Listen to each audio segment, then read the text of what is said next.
ఏదేమైనా కానీ ఎన్టీ రామారావు గారు అబ్బాయి హ్మ్. అంటే లెగసీ ఉంది బాలకృష్ణకి. అవును. రామారావు గారు 3 సార్లు ముఖ్యమంత్రి అయినటువంటి మనిషి ఇక్కడ. హ్మ్.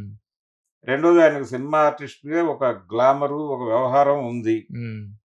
ఆయన పైగా తెలుగు జాతిని అంటే తెలుగుకి ఒక ఆత్మగౌరవం ఆత్మగౌరవము, దీనికొక గుర్తింపు తీసుకొచ్చినటువంటి వ్యక్తి. వ్యక్తి. అవును. ఈ ఈ అకౌంట్‌లో ఎక్స్‌క్యూజ్ చేద్దాము. దీన్ని మనం పొలిటికల్‌గా ఏదైనా వాడుకోవడానికి ట్రై చేద్దాము హ్మ్. హ్మ్. అనే ఉద్దేశంతో వైఎస్ రాజశేఖర రెడ్డి గారు కూడా సహకరించి ఉండొచ్చు. హ్మ్. హ్మ్. దీన్ని ఇప్పుడు బజారున పెట్టుకోవాల్సిన అవసరం లేదు వైఎస్ఆర్‌సీపీ. అవును. పెట్టుకోవడం ద్వారా తన తండ్రి అధికార దుర్వినియోగానికి పాల్పడ్డాడు. లేదు తమ పార్టీకి చెందినటువంటి ఆదర్శమూర్తి. హ్మ్. ఆయన అధికార దుర్వినియోగానికి పాల్పడినట్టుగా ప్రపంచానికి చెప్పినట్టు అవుతుంది. అవును. కన్ఫెస్ అయినట్టు అవుతుంది. అవును. అవును. అందుకని వాళ్ళు రాజశేఖర్ రెడ్డి కాపాడాడు నిన్ను అనే గొడవ మానేసి హ్మ్. కాన్షియస్‌గా బాలకృష్ణ అది రికార్డులోంచి తొలగించారది. హ్మ్. హ్మ్.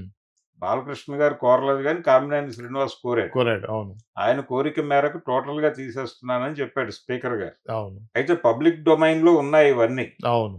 ఈ మాటలన్నీ. కాబట్టి చిరంజీవికి, హ్మ్. వైఎస్ జగన్మోహన్ రెడ్డికి హ్మ్. బాలకృష్ణ గారు సారీ జెప్పాలి. హ్మ్.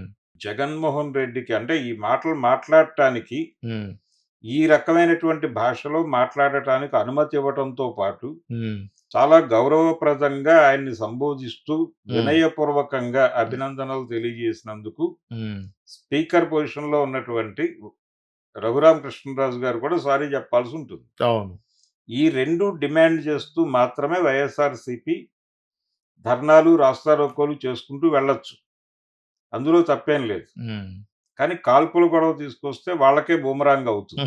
కరెక్ట్. కరెక్ట్. అది వాళ్ళు గుర్తించాలి. ఓకే.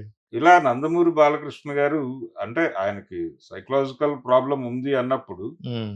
ఆయనకి ఎమ్మెల్యే టికెట్ ఎలా ఇచ్చారు అనేది ఒక ప్రశ్న. అవును. అది చంద్రబాబుని ఇబ్బంది పెట్టేటువంటి ఇష్యూ. అవును. అంటే తను మాట్లాడటం ద్వారా చాలా పెద్ద తేనెతుట్టెని కదిపాడాయన హ్మ్. హ్మ్. హ్మ్. బాలకృష్ణ గారు. హ్మ్. జనరల్‌గా ఆయన సభలో ఉండడు. హ్మ్. ఎందుకో ఉన్నాడు. ఆయనున్న సందర్భంలో ఆయనకి కొంత తెలిసిన ఏరియాలో డిస్కషన్ జరగటంతో హ్మ్. వేలు పెట్టాడాయన. అవును. అది గందరగోళం అయింది.